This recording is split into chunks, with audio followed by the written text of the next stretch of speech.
ప్రభు నామానికే మహిమ కలుగును గాక.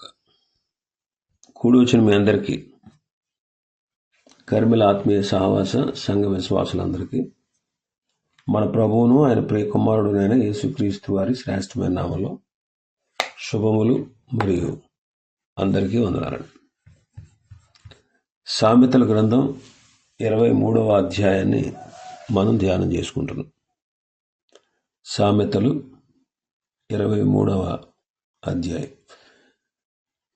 ఈ అధ్యాయంలో ముఖ్య అంశంలో ఏంటంటే తిండిబోత్తనం, త్రాగుబోత్తనం. గత దినం 5 వచనాల వరకు మనం ధ్యానం చేసుకున్నాం. 6వ వచనం నుంచి చదువుదాం. 6, 7, 8 వచనాలు చదివితే, ఎదుటి వాని మేలు ఓర్చలేని వారితో కలిసి భోజనము చేయకము, వాని రుచిగల పదార్థములను ఆశింపకము. అట్టివాడు తన ఆంతర్యములో లెక్కలు చూచుకునేవాడు. తినుము త్రాగుము అని అతడు నీతో చెప్పునే గాని అది హృదయంలో నుండి వచ్చే మాట కాదు. నీవు తినని దానిని కక్కివేయదు. నీవు పలికిన ఇంపైన మాటలు వ్యర్థములగును. ఎదుటివాని మేలు వార్చలేని వారితో కలిసి భోజనం చేయొద్దు అంటున్నాడు. ఎదుటివాని మేలు వార్చలేరు కొంతమంది ఎదుటి వాళ్ళు బాగుపడితే తట్టుకోలేరు. ఎదుటి వాళ్ళు ఏదైనా సంపాదించుకున్నా, ఎదుటి వాళ్ళు ఆత్మీయంగా ఎదుగుతున్నా, ఆత్మీయులు కూడా కొంతమంది ఎదుటి వాళ్ళ ఆత్మీయ ఎదుగుదలను చూసి తట్టుకోలేరు, ఓర్చుకోలేరు. మనకంటే వాక్యం బాగా చెప్పేవాళ్ళని చూసి ఓర్చలేం, మనకంటే ప్రార్థన బాగా చేసేవాళ్ళని చూసి ఓర్చలేం, మనకంటే పాటలు బాగా పాడేవాళ్ళని చూసి ఓర్చలేం. ఇలా అన్నమాట. ఆత్మీయుల్లో ఉన్నారు, అలాగే లోకంలో అన్యుల్లో ఉన్నారు. ఎదుటివారికి మేలు జరిగితే చూసి ఓర్వలేని వారు అనమాట వాళ్ళు. అలాంటి వాళ్ళు మనకు తెలిసిపోతారు వారి క్రియలను బట్టి. వాళ్ళతో కలిసి భోజనం చేయకూడదు. ఒకవేళ వాడు రుచిగల భోజనం పెడతానన్నా సరే మనం దాన్ని ఆశింపకూడదు. ఎందుకంటే అలాంటి వాడు తన ఆంతర్యంలో లెక్కలు చూసుకుంటాడు. తిను త్రాగు అని నీతో చెప్తాడే కానీ అది హృదయంలోంచి వచ్చే మాట కాదు. నీవు తిన్నా కానీ దాన్ని కక్కేస్తావు. అంటే వాంతి తెప్పిస్తాయి అన్నమాట వాడి యొక్క మాటలు. నీవు వాడికి ఒకవేళ ఇంపైన మాటలు చెప్పినా కానీ అవన్నీ కూడా వ్యర్థమైపోతాయి. కాబట్టి ఎదుటివాని మేలు ఓర్వలేని వారితో కలిసి భోజనం చేయొద్దు. వాడి రుచిగల పదార్థాలని ఆశించొద్దు అంటున్నాడు. 26వ అధ్యాయం 24, 25 వచనాలు చూస్తే, పగవాడు పెదవులతో మాయలు చేసి అంతరంగంలో కపటము దాచుకును. వాడు దయగా మాట్లాడినప్పుడు వాడి మాట నమ్మకం. పగవాడు కూడా పెదవులతో మాయలు చేసి, అంటే ఎంత ప్రేమ చూపిస్తున్నట్టుగా నటించి అంతరంగంలో కపటాన్ని దాచుకుంటాడు. కాబట్టి అటువంటి వారి విషయంలో మనం జాగ్రత్తగా ఉండాలి. ద్వితీయోపదేశకాండం 15వ అధ్యాయం 9వ వచనం. 7వ సంవత్సరం ఇశ్రాయేలుకు విడుదల సంవత్సరం. ఆ విడుదల సంవత్సరం ఉన్నప్పుడు ఆ 7వ సంవత్సరం విశ్రాంతి సంవత్సరం. ఆ సంవత్సరం ముందు భేదవానికి సహాయం చేయాలి, వాళ్ళు కటాక్షం చూపించాలి.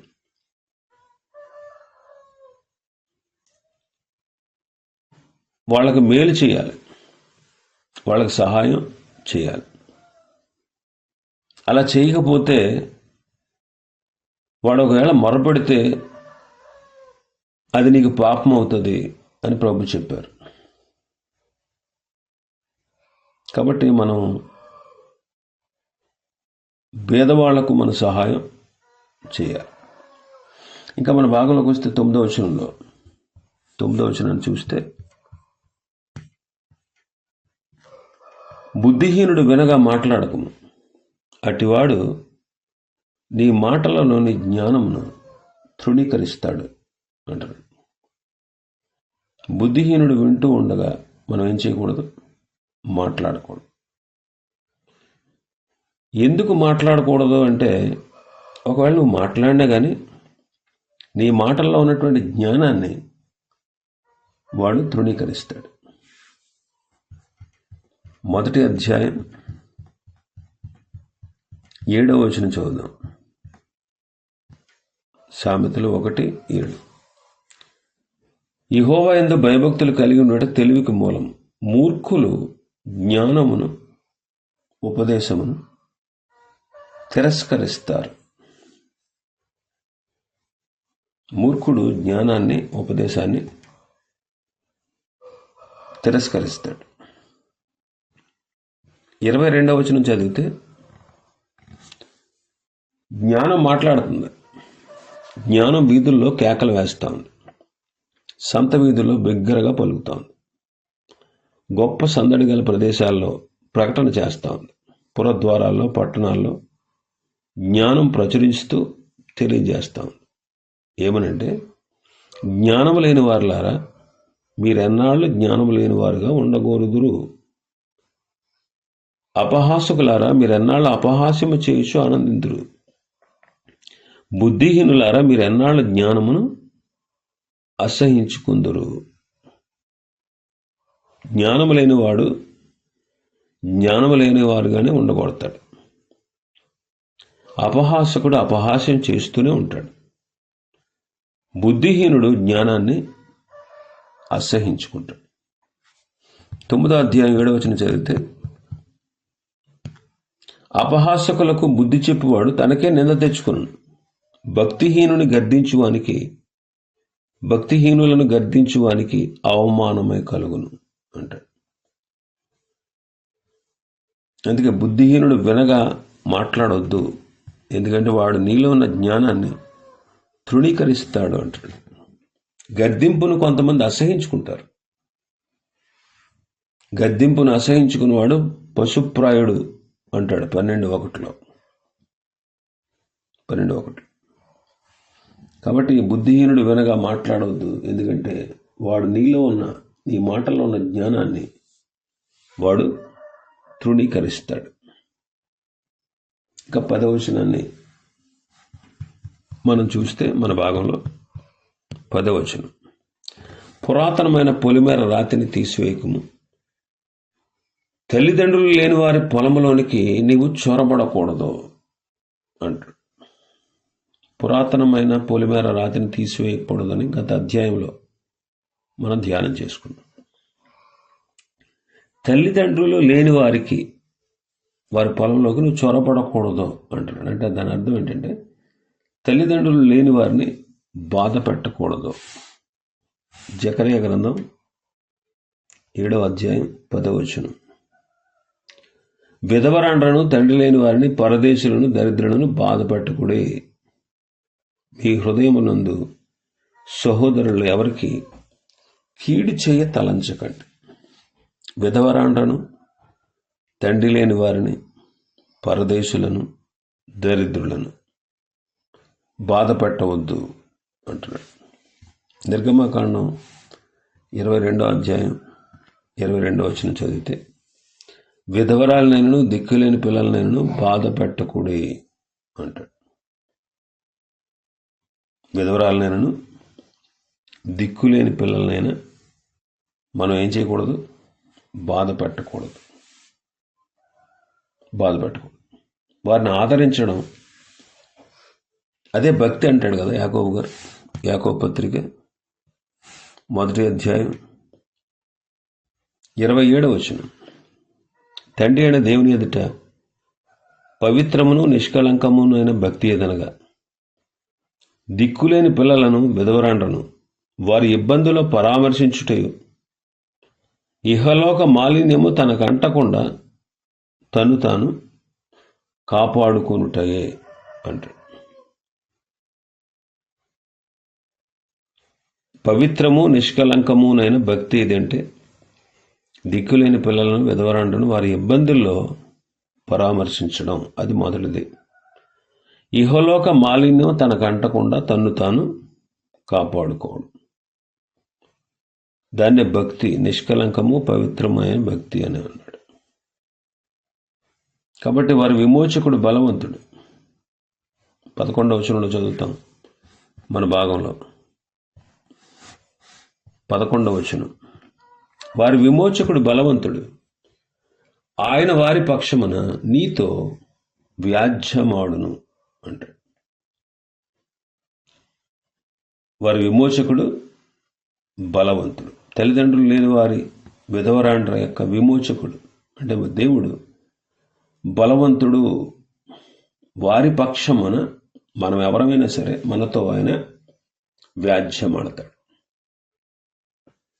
22వ అధ్యాయం 23వ వచనం చదివితే, యెహోవా వారి పక్షమున 22-23 వచనం చదువుదాం.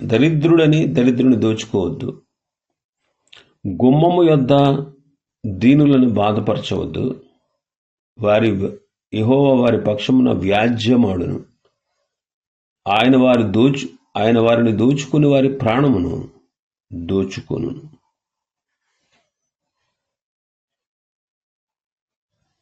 నిర్గమకాండం 6వ అధ్యాయం 6వ వచనం, కాబట్టి నీవు ఇశ్రాయేలుతో ఇలాగ చెప్పు, నేనే యెహోవాను. నేను ఐగుప్తీయులు మోయించు బరువుల క్రింద నుండి మిమ్మును వెలుపలికి రప్పించి వారి దాసత్వంలో నుండి మిమ్మును విడిపించి నా బాహు చాపి గొప్ప తీర్పులు తీర్చి మిమ్మును విడిపించి మిమ్మును నాకు ప్రజలుగా చేర్చుకుని మీకు దేవుడినైందును. అప్పుడు ఐగుప్తీయుల బరువుల క్రింద నుండి మిమ్మును వెలుపలికి రప్పించిన మీ దేవుడైన యెహోవాను నేనే అని మీరు తెలుసుకుంది. కాబట్టి భక్తుడు చెప్తున్న మాట ఏంటంటే, తల్లిదండ్రులు లేని వారి పొలంలోకి నువ్వు చొరబడకూడదు. వారి విమోచకుడు బలవంతుడు, ఆయన వారి పక్షంలో నీతో వ్యాజ్యమాడు. చూడండి, ఇశ్రాయేలీలు దాసత్వం కింద నలిగిపోతా ఉన్నారు. కఠినమైన దాసత్వం క్రింద వాళ్ళు ఉన్నారు. వాళ్ళని విడిపించే వాళ్ళు ఎవరు లేరు. వాళ్ళని ఎవరూ విడిపించలేరు. వాళ్ళ దాసత్వం ఇక ఎన్నటికీ పోదా అన్నటువంటి స్థితిలో వాళ్ళు ఉన్నారు. అయితే దేవుడు వారి మొర్ర విని వాళ్ళ స్థితి చూసి మోషేను వాడి దగ్గరికి పంపించి వాళ్ళతో చెప్తున్న మాట అన్నమాట, నేను మిమ్మల్ని విడిపిస్తాను, వెలుపలికి రప్పిస్తాను. ఐగుప్తీయులు మోయించు బరువుల క్రింద నుండి మిమ్మల్ని వెలుపలికి రప్పించి వారి దాసత్వంలో నుండి నేను మిమ్మల్ని విడిపించి నా బాహు చాపి గొప్ప తీర్పులు తీర్చి మిమ్మల్ని విడిపించి మిమ్మల్ని నా ప్రజలుగా చేసుకొని మీకు దేవుడినే ఉంటాను అంటున్నాడు. రూతు గ్రంథం 2వ అధ్యాయం 20వ వచనం. రూతు గ్రంథం 2:20. నయోమి అంటుంది, బ్రతికి ఉన్న వారికిని చచ్చిన వారికిని ఉపకారము చేయుట మానని ఇతడు యెహోవా చేత ఆశీర్వదింపబడును గాక. మరియు నయోమి, ఆ మనుష్యుడు మనకు సమీప బంధువుడు, ఆయన మనలను విడిపింపగల వారిలో ఒక్కడని చెప్పగా.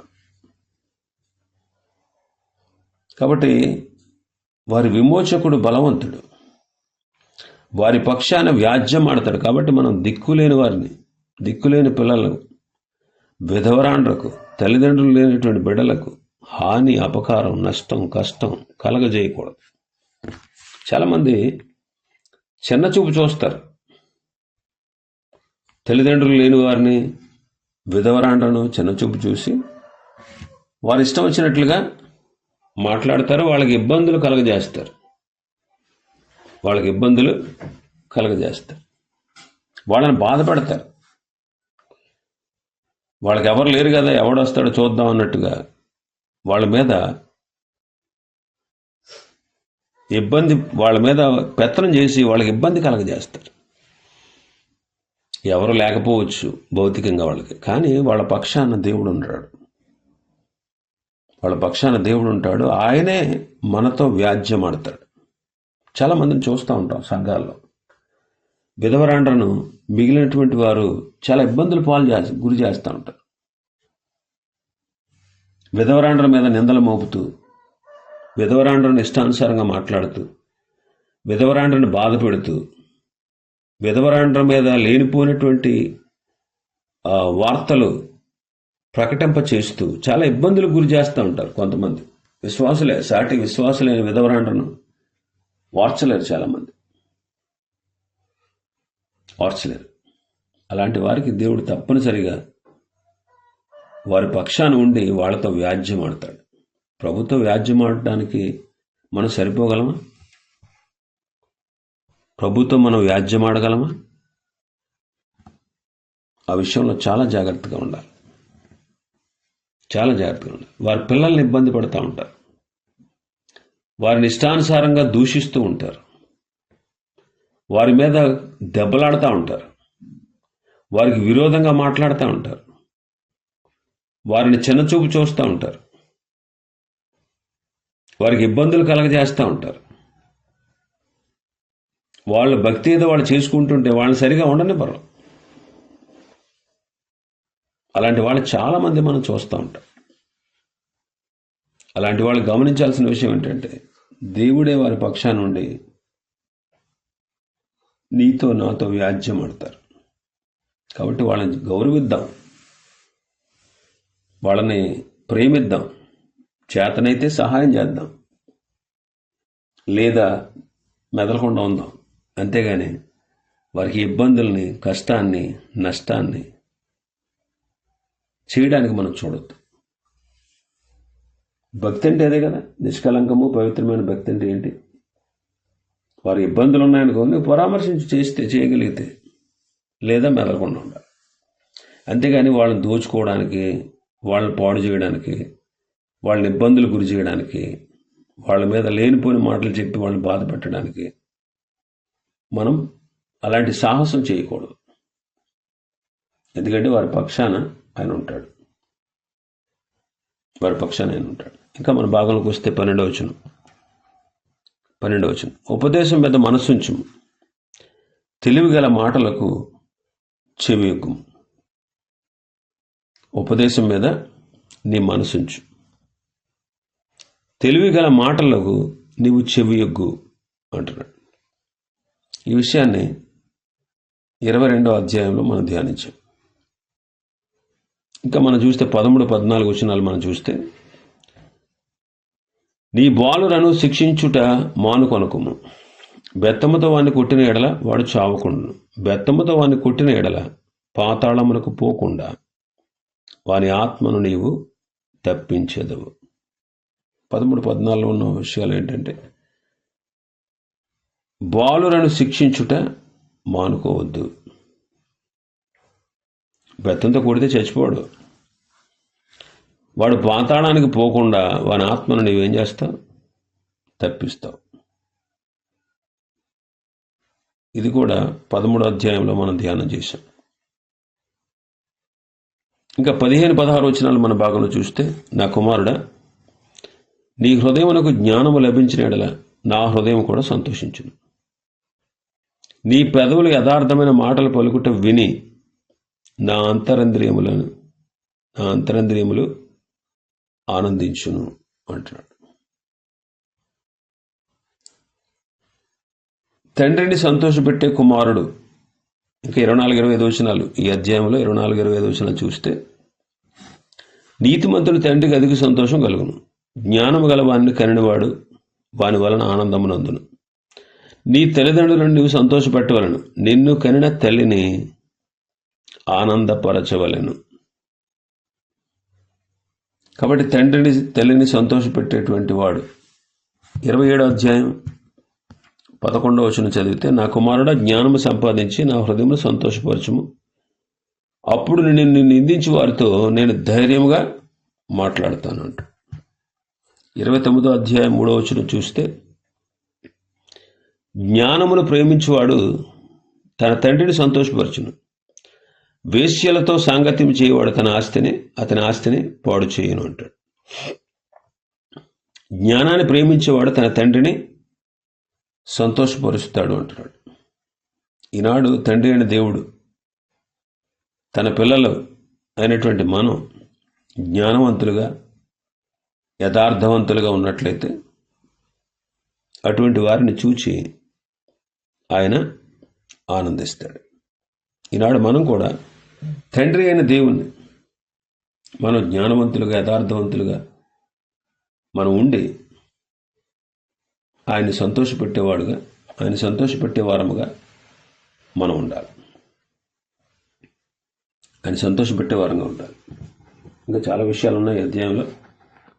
ప్రభు చిత్తమైతే రేపటి దినం మిగిలిన విషయాలు ధ్యానం చేసుకుందాం. దేవుడి వర్తమాన వాక్యాన్ని మన వెనుకడిలో ఆశీర్వదించును కాక. ఆమేన్.